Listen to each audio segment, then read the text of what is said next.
नमस्ते दोस्तों, मैं हूं डॉक्टर अर्जुन सबरवाल और मैं किडनी पेशेंट का ख्याल रखता हूं। आज हम बात करेंगे एक बहुत ही इम्पोर्टेंट टॉपिक के बारे में, हाई ब्लड प्रेशर यानी हाइपरटेंशन, जो इंडिया में किडनी फेलियर का लीडिंग कॉज है।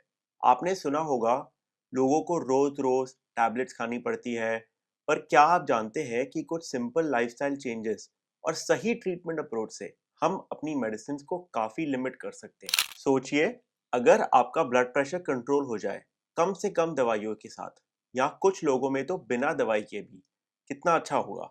इस वीडियो में आपको साइंटिफिकली प्रूवन चीज़ें बताऊंगा, क्या करना चाहिए लाइफस्टाइल में, कौन सी मेडिसिन सही है और आगे आने वाले नए ट्रीटमेंट्स क्या हैं। इसको एंड तक ज़रूर देखिए, ताकि आप एक कंप्लीट फॉर्मूला लेके जा सके अपने हाइपरटेंशन को मैनेज करने के लिए। अगर आपका कोई सवाल हो तो नीचे लिखिए और मैं शॉर्ट्स की तरह इसको आंसर करूंगा। चैनल को सपोर्ट करने के लिए सब्सक्राइब ज़रूर करें। मेरा पर्पस इस वीडियो का यही है कि हम आपको मेडिसिन के बारे में समझा सकें।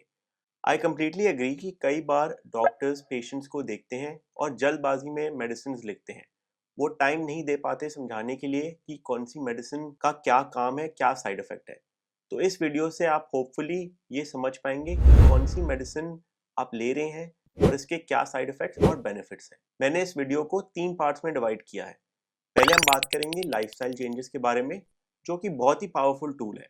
सेकंड, हम बात करेंगे मेडिकेशंस एंड गाइडलाइंस की, ताकि आपको समझ आए कि किस केसेस में कौन सी दवा खानी चाहिए, और ये भी देख सके कि क्या आप सही दवाई पे हो या नहीं।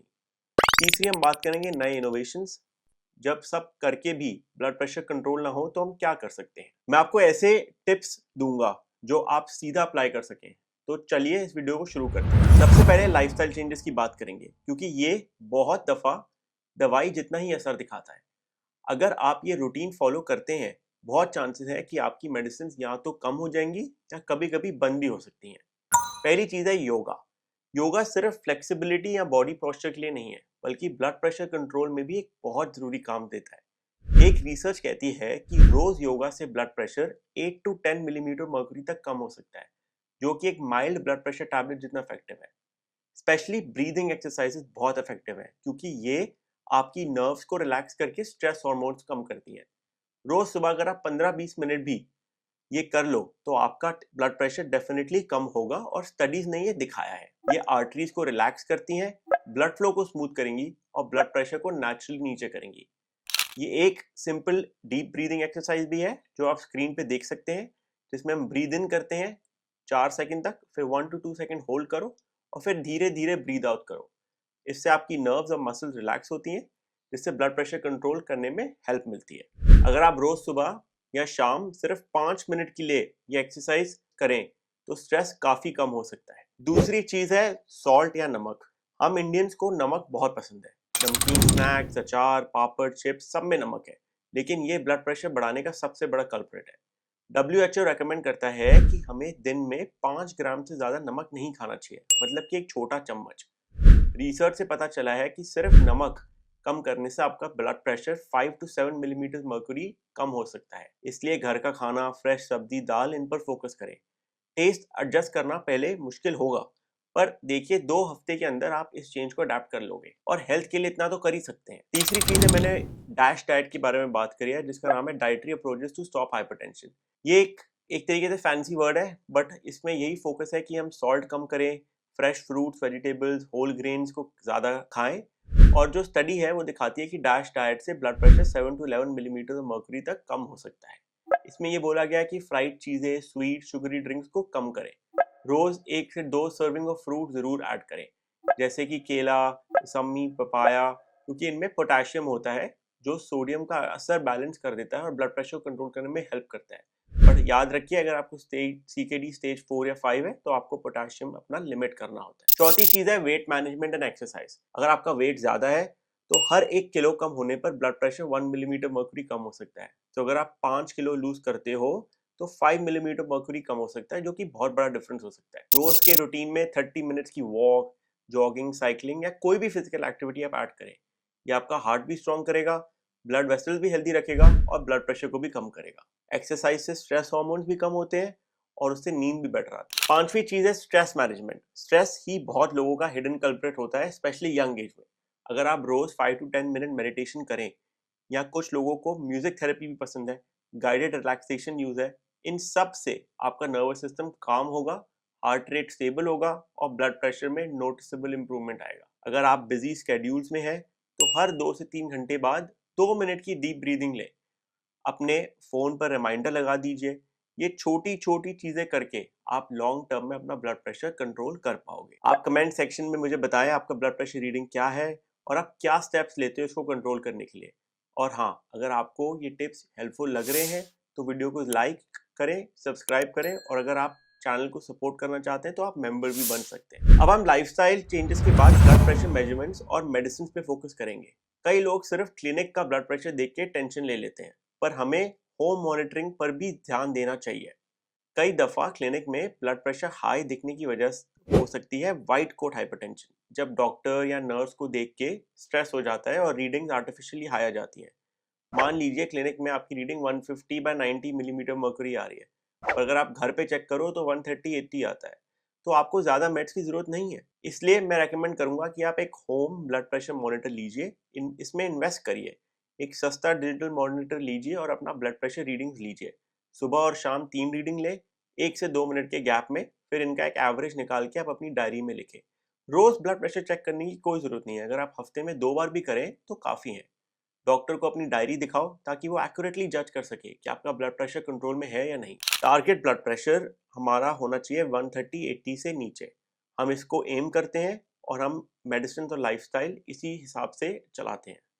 अगर लाइफस्टाइल चेंजेस के बाद भी ब्लड प्रेशर नॉर्मल रेंज नहीं आ रहा तो मेडिसिन का रोल आता है। दोनों अमेरिकन और इंडियन हाइपरटेंशन गाइडलाइंस कहती है कि 4 मेन क्लासेस सबसे इफेक्टिव है ब्लड प्रेशर मेडिकेशंस में। सबसे पहला है एस इनहिबिटर्स, जिसमें रैमिप्रिल एनालिप्रिल आ गया।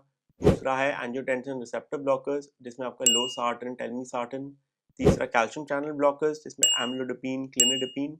और चौथा है डायरेटिक्स, जिसमें फ्यूरोसेमाइड, हाइड्रोक्लोरोथायाजाइड, क्लोरथैलिडोन, ये सब आते हैं। गाइडलाइंस ये भी कहती है कि काफी पेशेंट्स में 2 दवाइयां का कॉम्बिनेशन, जैसे ACE inhibitor plus calcium channel blockers या एस इनहिबिटर या डायरेटिक शुरू करना चाहिए ब्लड प्रेशर को बेटर मैनेज करने के लिए। अब मैं सारी मेडिसिन के बारे में थोड़ा बहुत बताना चाहूंगा, ताकि आप समझ सके कि आप ये दवाइयां क्यों ले रहे हैं, इनके क्या साइड इफेक्ट्स हैं और उनके क्या बेनिफिट्स हैं।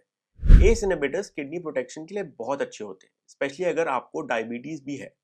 स्टडीज दिखाती है कि इससे एल्बुमिन यूरिया या कि यूरिन में प्रोटीन लीकेज कम होता है और लॉन्ग टर्म डायलिसिस का रिस्क 30% तक रिड्यूस हो सकता है। होप स्टडी से पता चला कि रैमिप्रिल यूज करने से स्ट्रोक का 30% रिस्क और हार्ट अटैक का 20% रिस्क कम हुआ। एक साइड इफेक्ट होता है ड्राई कफ।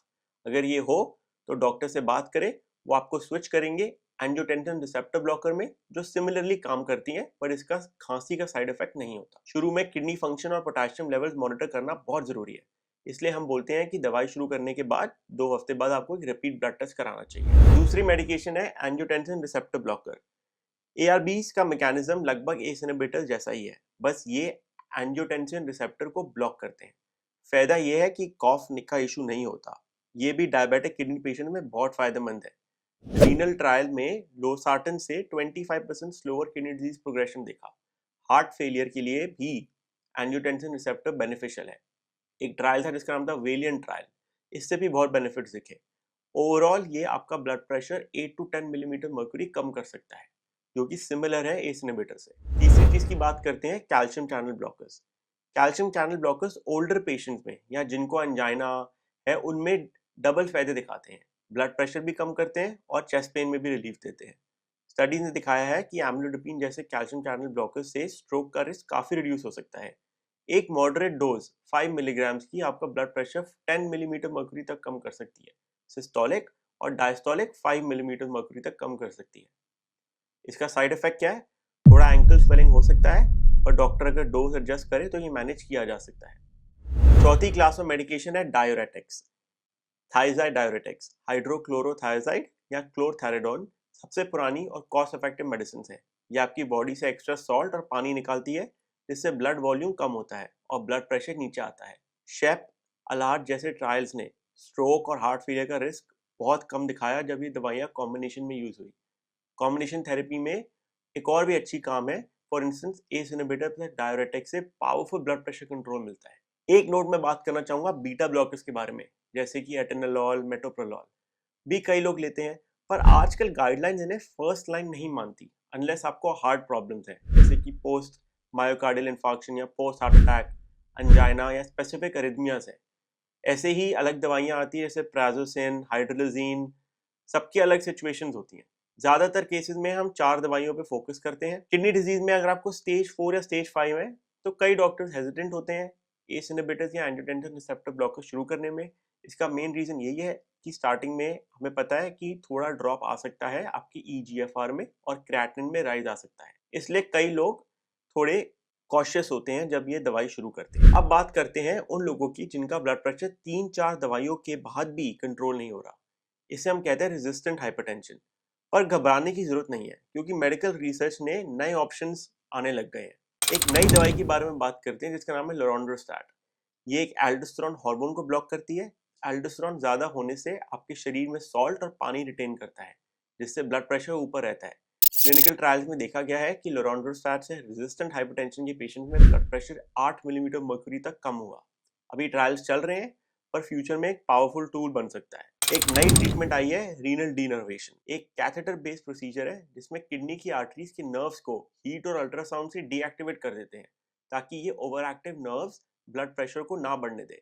कुछ स्टडीज में देखा गया है कि इससे blood pressure 5 to 10 millimetre mercury extra कम हो सकता है, जिससे बहुत लोगों को हेल्प मिलती है। अभी इंडिया में वाइडली अवेलेबल नहीं है, लेकिन हो सकता है कि कुछ सालों में एक्सेसिबल हो। अगर आपको ऐसा लगता है कि आप रेजिस्टेंट केस है, अपने कार्डियोलॉजिस्ट या नेफ्रोलॉजिस्ट से पूछिए। नेफ्रोलॉजिस्ट काफ़ी अच्छे होते हैं ब्लड प्रेशर मैनेज करने में, क्योंकि वो आपका किडनी फंक्शन भी मॉनिटर कर सकते हैं, प्रोटीन यूरिया भी देख सकते हैं, और साथ ही साथ आपका ब्लड प्रेशर भी मैनेज कर सकते हैं। अगर हम मॉनिटरिंग और फॉलोअप की बात करें तो रेजिस्टेंट हाइपरटेंशन में बहुत ज़रूरी है कि आप अपना सॉल्ट और डाइट स्ट्रिक्टली फॉलो करें, दवाइयाँ टाइम पर लें, और कोई सेकेंडरी कॉज जैसे हार्मोन इम्बैलेंस, किडनी आर्टरी की नैरोइंग हो तो उसको चेक करवाइए। रेगुलर फॉलोअप्स और ब्लड टेस्ट से पता चलेगा कि किडनी फंक्शन कैसा है, पोटेशियम लेवल्स ठीक है या नहीं। कई दफा लोगों का ब्लड प्रेशर कंट्रोल हो जाता है जब उनके रूट कॉज एड्रेस हो जाते हैं। तो दोस्तों, आज हमने 3 मेजर एस्पेक्ट्स कवर किए। लाइफस्टाइल चेंजेस, जिसमें हमने yoga, salt control, dash diet, weight loss और एक्सरसाइज की बात की। मेडिकेशन, हमने 4 मेन मेडिकेशन की बात की: S inhibitors, angiotensin receptor blockers, calcium channel blockers और डायूरेटिक्स। डॉक्टर्स आपकी कंडीशन के हिसाब से कॉम्बिनेशन यूज कर सकते हैं। हमने थोड़े नए ट्रीटमेंट्स के बारे में बात की, जैसे लोरोंडोस्टैट और रीनल डीनर्वेशन, जो उन लोगों के लिए फायदेमंद है जिनको रेजिस्टेंट हाइपरटेंशन है। आप सबसे रिक्वेस्ट है कि आप अपना ब्लड प्रेशर को लाइटली मत लें। हफ्ते में कम से कम 2 बार चेक करें, डायरी मेंटेन करें, और टारगेट रखें अपना ब्लड प्रेशर 130 ऊपर की रीडिंग और 80 नीचे की रीडिंग। ये आपके हार्ट, ब्रेन और किडनीज तीनों को प्रोटेक्शन देगा और आपकी ओवरऑल लाइफ को भी इम्प्रूव करेगा। आप क्या कर रहे हैं अपने ब्लड प्रेशर कंट्रोल के लिए, मुझे कमेंट्स में ज़रूर बताएं। मैं कोशिश करूंगा शॉर्ट बना के इनकी रिप्लाई करने की। अगर आपको ये वीडियो पसंद आई तो लाइक, शेयर एंड सब्सक्राइब जरूर करें, और बेल आइकन दबाना ना भूलें ताकि आपको नोटिफिकेशन मिलती रहे। मैं हूं डॉक्टर अर्जुन सब्रवाल, और अगली वीडियो में आपको फिर से मिलूंगा। Thank you.